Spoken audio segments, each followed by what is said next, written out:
Hey guys, welcome back to another episode.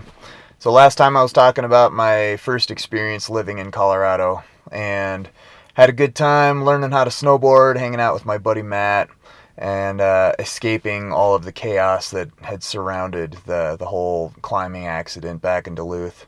And it was fun to learn how to be a lift operator and enjoyed, learning to snowboard on powder and all that good stuff. But this was good for a season, but this certainly wasn't going to be a way of life for me.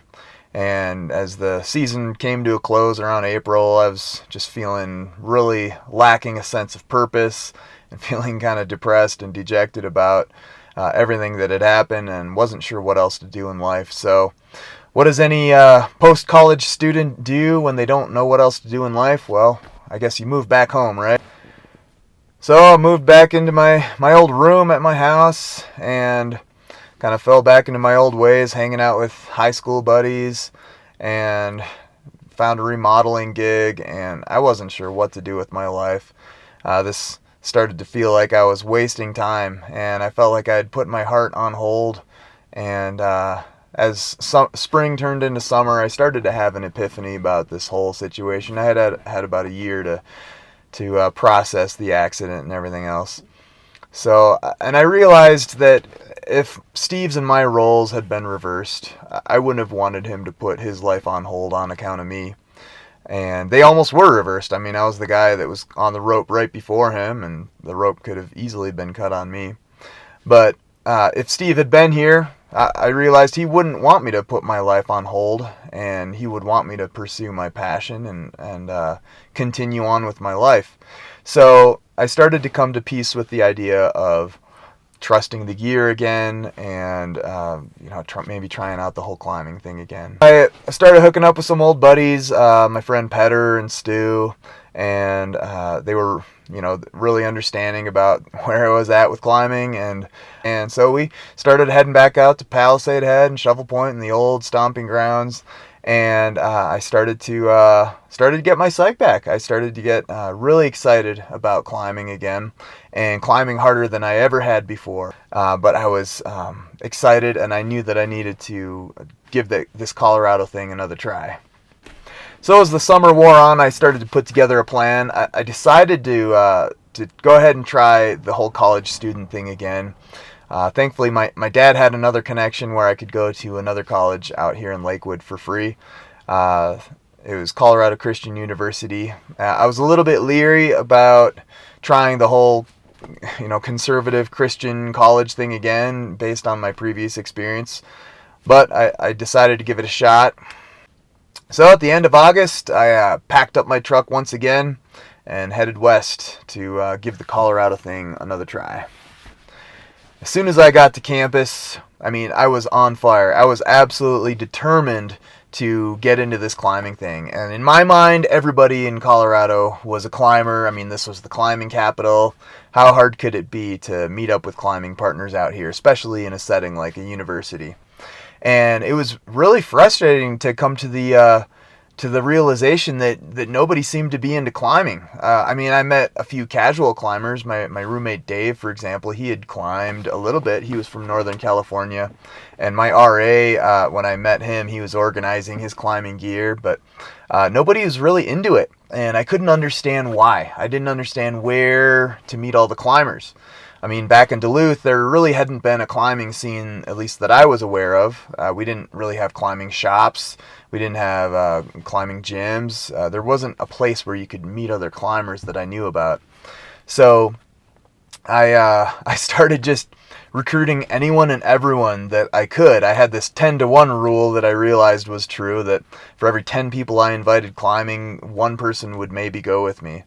And I just started taking anyone that was willing and started trying to figure this thing out. Well, thankfully, I learned about this whole thing called bouldering. It was a subset of climbing, but it's a type of climbing where you can go to a small cliffs, like 10 to 20 feet tall, and you bring a crash pad in case you fall. But you don't need a partner. You don't really need any gear even. You just go and climb these little sections of cliffs.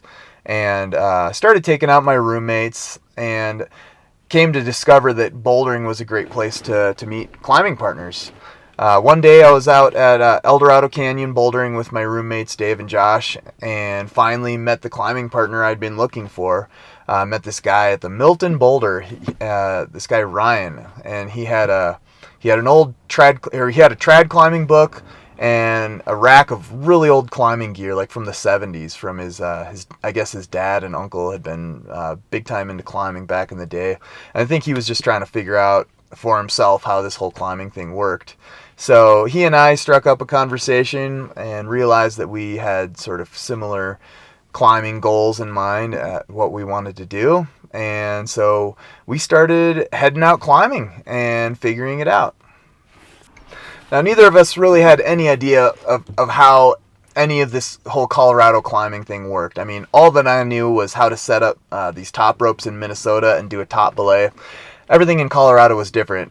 You had to know how to lead climb, which is where you go from the bottom and then climb up from the bottom to the top, placing gear as you go, trailing a rope behind you with your belayer down on the ground, feeding out slack.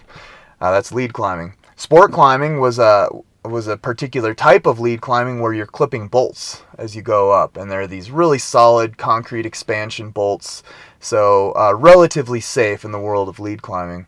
And then traditional climbing was another type of climbing where you're lead climbing, and instead of clipping bolts that are pre-placed into the cliff, you're following natural weaknesses along the cliff, like crack systems and flakes, and you're putting gear into those cracks, like into the wedges, and protecting yourself with that. So you're clipping the trailing rope into this gear, and then your belayer catches you if you fall. So if you fall, whether sport climbing or trad climbing, if you're on the lead, you're going to fall back to that last piece of gear times 2, and then plus a little more for rope stretch.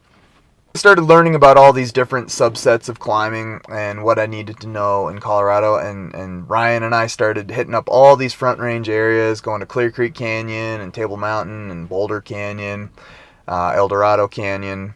And meanwhile, while I was doing all this climbing stuff, I was trying to maintain the facade of a good boy, not throwing away my year at college, and didn't want to disappoint my parents, but I was just getting really tired of this facade that I felt like I had to put on.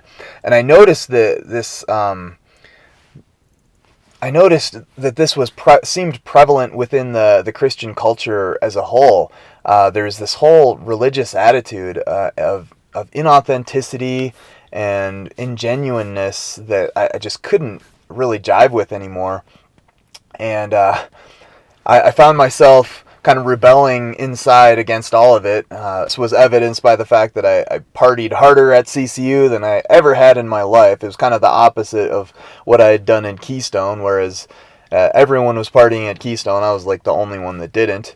Well, here, no one was partying, and I was like experimenting with drugs for the first time and going to all these raves and parties, and just really finding myself turned off by Christianity and this whole culture that I'd grown up in and been pounded into my heart. Like, in as far as what I could tell in this religion, there was like nothing but deadness and works-based, performance-based hypocrisy that didn't really lead to anything that appeared to life. And meanwhile, I had discovered my heart during doing this climbing thing. I mean, I was so filled with joy having finally discovered someone to go climbing with and following my passion, following my heart. So why would I want to muddy the waters with this whole Christianity thing? So I started to kind of throw this away and really get disgusted with it. And after my year at CCU, I moved out and moved in with Ryan and another buddy, Justin, and a couple other guys. We found a house and continued on with the climbing thing.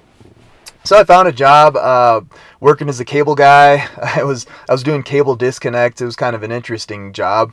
I found myself breaking into all these yards all the time, and they always had some vicious guard dog in downtown Denver. I think I probably got into like 100 dog fights or something over the next year.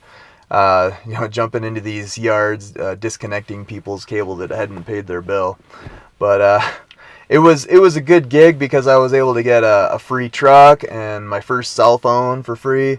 And over that year, Ryan and I started having bigger and bigger adventures. We started heading up into Estes Park, up a Lumpy Ridge, and Rocky Mountain National Park. And on the next video, I'll talk about kind of some of my favorite adventures and where we took climbing next. So thanks for joining me.